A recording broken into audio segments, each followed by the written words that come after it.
دل سے دعا کیسے اثر کرتی ہے. ہو سکتا ہے کسی کے ذہن میں آئے کہ بات تو مولانا صاحب بالکل ٹھیک کر رہے ہیں, میرے لیے بھی سارے دروازے بند ہو گئے ہیں, مگر میرا معاملہ سلجھے گا کیسے, معاملہ بنے گا کیسے. ایک صاحب تھے, کافی امیر تھے, اپنا بنگلہ بھی تھا, اپنی گاڑی بھی تھی, اللہ پاک نے بہت دیا تھا. شام کو گھر آئے, بچوں کے ساتھ وقت گزارا, کھانا کھایا اور اس کے بعد اپنے بستر پر لیٹ گئے. رات ہو گئی تھی, بڑا نرم بستر تھا, ٹھنڈا کمرہ تھا, مگر کروٹ بدلتے جا رہے تھے, نیند نہیں آ رہی تھی. اب نیند بھی اللہ پاک کی نعمت ہے, جس کو آ جائے لوگ اس کی بھی قدر نہیں کرتے, پوچھو اس سے جس کو نیند نہیں آتی. اب کافی دیر تک کروٹ بدلنے لگا کہ پتہ نہیں کیوں نیند نہیں آ رہی, چلو آج تھوڑی سی فریش ایئر لیتا ہوں, شاید نیند آ جائے. گھر سے باہر نکلے, گاڑی سٹارٹ کی اور آگے چلتے رہے اور گھومنے لگے گلیوں میں. اچانک ایک مسجد نظر آئی اور مسجد کا دروازہ کھلا نظر آیا. کہ چلو یار ایسے ہی گھوم رہا ہوں, ذرا مسجد کے اندر چلا جاتا ہوں, وضو کر کے کچھ 2 رکعت نفل پڑھ لیتا ہوں. مسجد کے باہر گاڑی پارک کی, وضو کیا, مسجد کے اندر داخل ہوئے تو جیسے ہی مسجد کے اندر گئے پوری مسجد خالی, مگر ہلکی ہلکی کہیں سے رونے کی آواز آ رہی. رات کو اس وقت کون ہے مسجد میں اور کیوں رو رہا ہے؟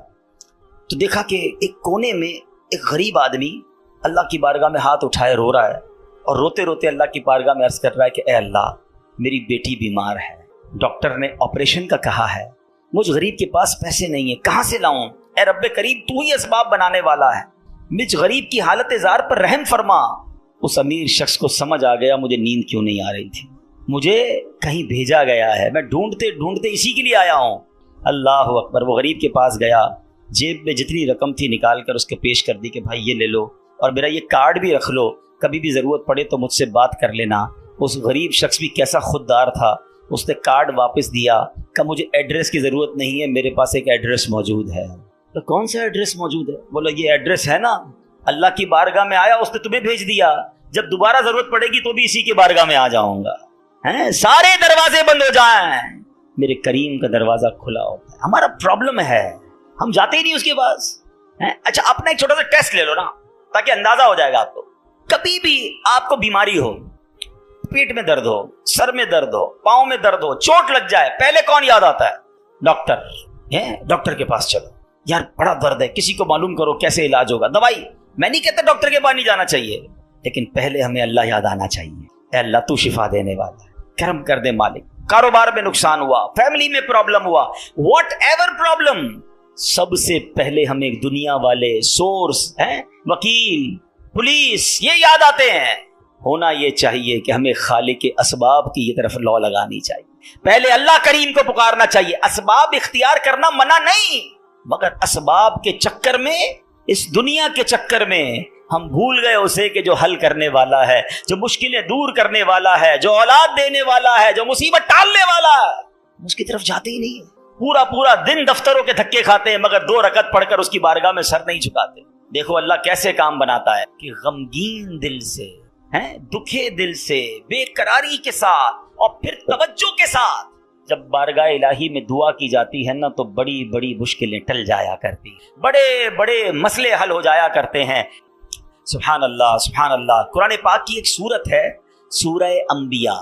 اس مبارک سورت میں کئی انبیاء کرام کا تذکرہ ہے. اس میں بالخصوص انبیاء کرام کا یہ وصف بھی ذکر ہوا کہ اللہ پاک کے پیارے نبی اللہ پاک کی بارگاہ میں دعائیں کیسے مانگتے تھے, کیسے دعائیں کرتے, اور کوئی بھی مشکل آتی تھی تو اللہ کی طرف رجوع لاتے, توجہ اللہ کرتے, اور گر گڑا کر بے قراری کے ساتھ اللہ رب العالمین کی بارگاہ میں دعا مانگتے. سبحان اللہ. حضرت نوح علیہ السلام, آپ نے 950 سال تک لوگوں کو اللہ کی طرف بلایا. اب یہ بڑا, ان کی زندگی جو ہے نا, بڑا خوبصورت ہمارے لیے میسج بھی ہے.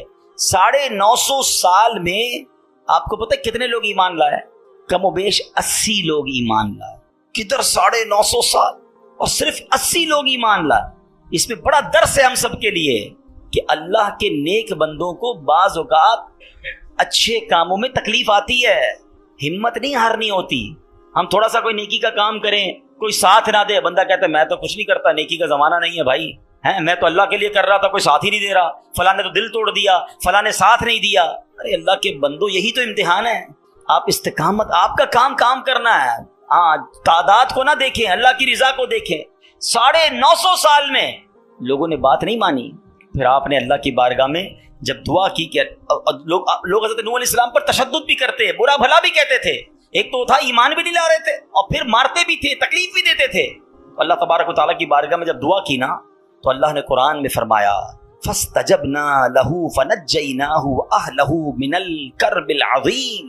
اللہ فرماتا تو ہم نے اس کی دعا قبول کی اور اسے اور اس کے گھر والوں کو بڑی سختی سے نجات دی.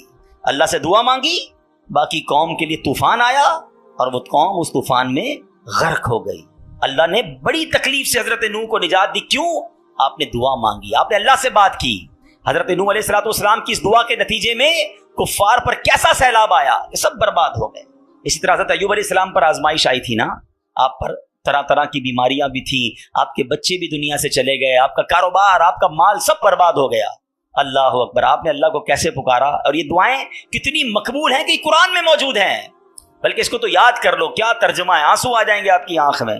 حضرت ایوب کہتے ہیں انی مسنی الضر وانت ارحم الراحمین. اس کا ترجمہ سنو کہ بے شک مجھے تکلیف پہنچی ہے اور تو سب رحم کرنے والوں سے بڑھ کر رحم کرنے والا ہے. اگر تکلیف پہنچے تو کیوں دنیا کو پکارنا ہے، کیوں دنیا والوں کے پاس جانا ہے؟ چلو نا اس کے دربار میں چلتے ہیں جس سے تکلیف دور کرنی ہے. حضرت ایوب علیہ السلام نے رب کو پکارا نا، انی مسنی الضر وانت ارحم الراحمین. یہ وہ دعا ہے جو قبول ہے، یہ وہ دعا ہے جس کے صدقے میں حضرت ایوب کو شفا بھی دی گئی اور ساری مال دولت اولاد واپس عطا کر دی گئی.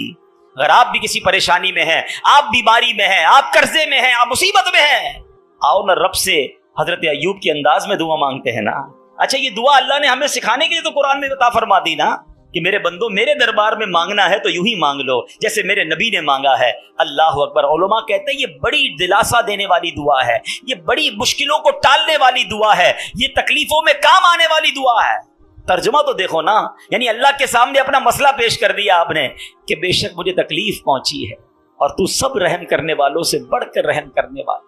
اے اللہ بیمار ہوں، اے اللہ پریشان ہوں، اے اللہ قرضے میں ہوں، کہو نا رب سے مجھے تکلیف پہنچی ہے، مجھے ستاتے ہیں لوگ، مجھے تکلیف دیتے ہیں، مجھے پریشان کرتے ہیں لوگ، اور تو سب رحم کرنے والوں سے بڑھ کر رحم کرنے والا. اور جب آپ نے دعا کی تو دعا کیسے قبول ہوئی؟ یہ بات بھی رب نے قرآن میں ارشاد فرمائی سورہ انبیاء میں، فاستجبنا له فكشفنا ما به من ضر وآتيناه أهله ومثلهم معهم رحمة من عندنا وذكرى للعابدين. اللہ قرآن میں فرماتا تو ہم نے اس کی دعا سن لی، تو ہم نے دور کر دی جو تکلیف اسے تھی، ہم نے اسے اس کے گھر والے اور ان کے ساتھ نہیں اور عطا کیے، اپنے پاس سے رحمت فرما کر اور بندگی والوں کے لیے نصیحت ہے. حضرت زکریا، اللہ اکبر، آپ بڑی عمر ہو گئی، آپ کی بڑھاپے تک پہنچ گئے، آپ کی اولاد نہیں تھی، آپ کی زوجہ بھی بانجھ تھی. آج کل ڈاکٹر کہہ دیتے ہیں نا کہ اولاد نہیں ہو سکتی، ہم ڈاکٹروں کی بڑی مانتے ہیں. ارے ڈاکٹر کچھ بھی کہہ دے، ان اللہ علی کل شیء قدیر، میرا رب جو چاہے وہ کرنے پر قادر ہے. اپنی آنکھوں سے دیکھا ہے، آپ نے بھی دیکھا ہوگا، کسی کو ڈاکٹر کہتے ہیں جناب کوئی مرض نہیں ہے، 100% فٹ ہے، 2 دن بعد دنیا سے چلا جاتا ہے. کیسے مرا ڈاکٹر کو بھی پتہ نہیں، موت آ گئی نا. اور کبھی ڈاکٹر کہتے ہیں 3 دن کا مہمان ہے، شاید اس ڈاکٹر کا انتقال ہو جاتا ہے، وہ بندہ پھر بھی زندہ گھوم رہا ہوتا ہے. اللہ کی شان ہے، ڈاکٹر ہے، وہ اپنی سائنس چلائیں، مگر یہ نہ سمجھو کہ جو اس نے کہہ دیا یہ آخری ہے. قدرت میرے رب کی ہے، شان میرے رب کی ہے، وہ ہر چاہے پر قادر ہے، اس پر بھروسہ تو رکھو نا. حضرت زکریا عمر بھی زیادہ ہو گئی، عورت بھی بانجھ ہے، مگر اللہ سے کیا دعا کر رہے ہیں؟ یہ بھی علماء فرماتے جو بے اولاد ہیں ان کے لیے مجرب دعا ہے، قرآنی دعا ہے. یاد تو کرو نا قرآن کی دعائیں، کیا دعا کی تھی آپ نے؟ اور مانا تو دیکھو اس کا، ہائے ہائے، کنیکٹیوٹی تو دیکھو نا. مانا کیا اس کا؟ اے میرے رب مجھے اکیلا نہ چھوڑ، اولاد نہیں تھی نا، اے اللہ مجھے اکیلا نہ چھوڑ اور تو سب سے بہتر وارث، وانت خیر الوارثین. اب یہ دعا وہ کرتے تھے، اللہ نے کیسی دعا قبول کی؟ صرف بیٹا نہیں دیا بلکہ بیٹا بھی دیا اور اس کو نبی بھی بنا دیا. بیٹا بھی ایسا دیا جس کو نبی کا مرتبہ عطا فرمایا. اللہ فرماتا ہے قرآن میں فاستجبنا له ووهبنا له يحيى واصلحنا له زوجا. تو ہم نے اس کی دعا قبول کی اور اسے یحییٰ عطا فرمایا اور اس کے لیے اور اس کی بیوی سنواری. اب اس میں بتایا کہ صرف اللہ نے بیٹا نہیں دیا، بیٹے کا نام بھی رب نے عطا فرمایا اور نبوت کی یوں سمجھیے کہ سرفرازی بھی عطا فرما. یہ ہے دعا، مگر دعا دل سے، توجہ اللہ، کنیکٹیوٹی کے ساتھ. پھر دیکھو کیسے کام بنتے ہیں، پھر دیکھو کیسے مصیبت ٹلتی ہیں۔ اللہ پاک خود فرماتا ہے وَيَدْعُونَنَا رَغَبًا وَرَهَبًا وَكَانُوا لَنَا خَاشِعِينَ، اور ہمیں پکارتے تھے امید اور خوف سے، اور ہمارے حضور گر گڑاتے ہیں۔ پتہ چلا کہ گر گڑانا، توجہ کے ساتھ، خوف بھی ہو امید بھی ہو، پھر یہ کام بن جاتے ہیں۔ حضرت یونس پر کیسی آزمائش آئی تھی؟ کوئی سوچ سکتا ہے کہ مچھلی کے پیٹ میں ہمیں تھوڑی سی پرابلم آئے ہم بے قرار، بے چین، شکوے شکایت؟ ارے نبی ہیں، کائنات میں انبیاء سے بڑھ کر کسی کا مرتبہ نہیں ہے۔ کوئی غوث، کوئی ابدال، کوئی کتب کسی صحابی کے مرتبے تک نہیں پہنچ سکتا، یہ مرتبہ صحابہ کا، مگر کوئی صحابی کسی نبی کے مرتبے تک نہیں پہنچ سکتا، یہ انبیاء کا مرتبہ۔ یہ ترتیب یاد رکھا کرو۔ اعلیٰ حضرت نے تو ایک شعر میں پوری ترتیب بتا دی نا۔ خلق کون ہے؟ ہم لوگ ہیں، عام لوگ۔ خلق سے اولیاء، اولیاء سے رسول، اور رسولوں سے اعلیٰ ہمارا نبی، ہمارے آقا تو سب سے اعلیٰ ہے نا، مگر انبیاء کی بات کمال ہے۔ اور انبیاء میں کون ہے؟ حضرت یونس علیہ السلام، مچھلی کے پیٹ میں، کیسی تکلیف، زندہ رہوں گا کہ نہیں، باہر نکلوں گا کہ نہیں، اندھیری غار، نظر بھی کچھ نہیں آ رہا، مگر وہاں بھی اللہ کو پکارا انہوں نے۔ اللہ قرآن میں فرماتا ہے فَاسْتَجَبْنَا لَهُ وَنَجَّيْنَاهُ مِنَ الْغَمِّ وَكَذَلِكَ نُنْجِي الْمُؤْمِنِينَ۔ اللہ قرآن میں فرماتا ہے اور تو ہم نے اس کی پکار سن لی اور اسے غم سے نجات بخشی، اور ایسی ہی نجات دیں گے مسلمانوں کو۔ بلکہ بڑی پیاری دعا یاد کر لو آج، حضرت یونس علیہ السلام نے جو مچھلی کے پیٹ میں تھے نا، جو دعا مانگی تھی نا، علماء کہتے ہیں وہ دعا پتہ ہے کون سی تھی؟ جس کو آج ہم آیت کریمہ کہتے ہیں نا، لا الہ الا انت سبحانک انی کنت من الظالمین۔ یہ چابی ہے، ہاں یہ مصیبت کے تالے کی چابی ہے، یہ کمال کی دعا ہے۔ اور یہ آپ نے دعا کی اور اللہ نے مچھلی کے پیٹ سے آپ کو نجات عطا فرما دی، پھر سے قوم بھی عطا فرما دی، سرداری بھی عطا فرما دی۔ تو یہ دعائیں ہیں جو بے قراری میں، مصیبت میں رب کو پکارا گیا۔ اللہ اکبر۔ تو اے میرے پیارے اسلامی بھائیوں، اللہ کرے کہ ہم اپنے رب کو پکارنے والے بن جائیں، صحیح طریقے سے دعا کرنے والے بن جائیں۔ ذرا دیکھو نا میرے پیارے اسلامی بھائیوں، ہماری زندگی میں کتنے مسائل ہیں، کبھی کبھی ہمارے معاملات بڑے اٹک جاتے ہیں۔ اب کسی کو پیسوں کی ضرورت ہے، قرضے کی ضرورت ہے، اب جناب سارے دروازے بند ہو جاتے ہیں، اور اب کسی بھائی سے امید بندہ لگاتا ہے، آخری وقت میں وہ بھی منع کر دیتا ہے، سیٹھ صاحب پر نظر پڑتی ہے وہ بھی معذرت کر لیتے ہیں، دوست احباب سے پوچھتے ہیں وہ بھی جواب نہیں دیتے ہیں، سب دروازے بند ہیں، کوئی امید باقی نہیں بچتی، بندہ مایوسی کی طرف جانے لگتا ہے۔ مگر جب سب دروازے بند ہو جائیں تو ایک امید باقی رہتی ہے، ایک دروازہ اس وقت بھی باقی رہتا ہے۔ اللہ اکبر۔ بادشاہوں کے دروازے بند ہو جاتے ہیں مگر میرے رب کریم کا دروازہ کبھی بند نہیں ہوتا۔ لوگ ساتھ چھوڑ دیتے ہیں، بھائی بھائی سے دامن چھڑاتا ہے، لیکن اللہ پاک اپنے بندوں کو مایوس نہیں کرتا، بلکہ یہ تو ایسا دروازہ ہے کہ نیکوکار آئے تو بھی نوازا جاتا ہے، گناہگار آئے تو اسے بھی نواز دیا جاتا ہے۔ تو کریم ہی جو ٹھہرا تو کرم کے کیا ٹھکانے، تو کریم ہی جو ٹھہرا تو کرم کے کیا ٹھکانے، تو نوازنے پہ آئے تو نواز دے زبانے۔ ایک اور واقعہ سنو، ایک بہت مشہور ڈاکٹر تھا، میں نے واقعہ کتاب میں پڑھا، مثال کے طور پہ اس کا نام ڈاکٹر احمد تھا، ساری زندگی اس نے بڑے آپریشن کیے، اس کا بڑا نام تھا۔ اب حکومت نے اعلان کیا کہ اس کو گولڈ میڈل دینا ہے، لائف ٹائم اچیومنٹ ایوارڈ، پوری زندگی اتنا کام کیا اس ڈاکٹر کو ملک کے دارالحکومت میں بلایا جائے گا اور ایک بڑی تقریب ہوگی اور اس کو گولڈ میڈل دیا جائے گا۔ ڈاکٹر بڑا خوش کہ اتنا بڑا ایوارڈ ملنے والا ہے۔ ڈاکٹر صاحب نے فلائٹ بک کی، جہاز میں بیٹھے، جیسے ہی جہاز اڑا تو کچھ دیر کے بعد جہاز موسم خراب ہو گیا اور جہاز میں کوئی پرابلم ہو گئی، تو جہاز کو راستے میں کسی چھوٹے سے ایئرپورٹ پر اتار لیا گیا۔ ڈاکٹر صاحب جہاز سے نکل کر عملے کے پاس جاتے ہیں کہ بھائی کب جہاز اڑے گا، میری تو وہاں بہت اہم تقریب ہے اور سارا پروگرام میرے لیے سجایا گیا ہے، میں چیف گیسٹ ہوں، مجھے گولڈ میڈل ملے گا، بتائیں دوبارہ جہاز کب اڑے گا؟ کثر چھوٹا سا ایئرپورٹ ہے، جہاز کا پرابلم بڑا ہے، اتنا جلدی ٹھیک نہیں ہوگا، آپ کو اگر پہنچنا ضروری ہے تو آپ کوئی گاڑی لیں کرائے پر اور بائی کار چلے جائیں، آپ پہنچ جائیں گے اپنی تقریب سے پہلے۔ ڈاکٹر نے کہا یہ بھی آئیڈیا ٹھیک ہے، جہاز کے انتظار میں کہیں میرا پروگرام ہی مس نہ ہو جائے۔ ڈاکٹر صاحب نے گاڑی بک کی، رینٹ ا کار لی، جیسے ہی راستے میں گئے تو زبردست بارش، آندھی طوفان، اس اندھیرے میں، اس آندھی طوفان میں ڈاکٹر صاحب راستہ بھول گئے اور کسی مین ہائی وے سے نکل کر گاؤں کے روڈ پہ چڑھ گئے۔ بہت دیر تک راستے میں، اب بھوک بھی لگ رہی، کھانا بھی نہیں کھایا، اندھیرا گپ، بارش ہو رہی ہے۔ اچانک ایک چھوٹا سا گاؤں میں گھر نظر آیا جس میں ایک بلب جل رہا تھا۔ ڈاکٹر صاحب نے کہا اب تو حالت ایسی ہو گئی، دروازہ کھٹکھٹایا، ایک بوڑھی عورت نے دروازہ کھولا،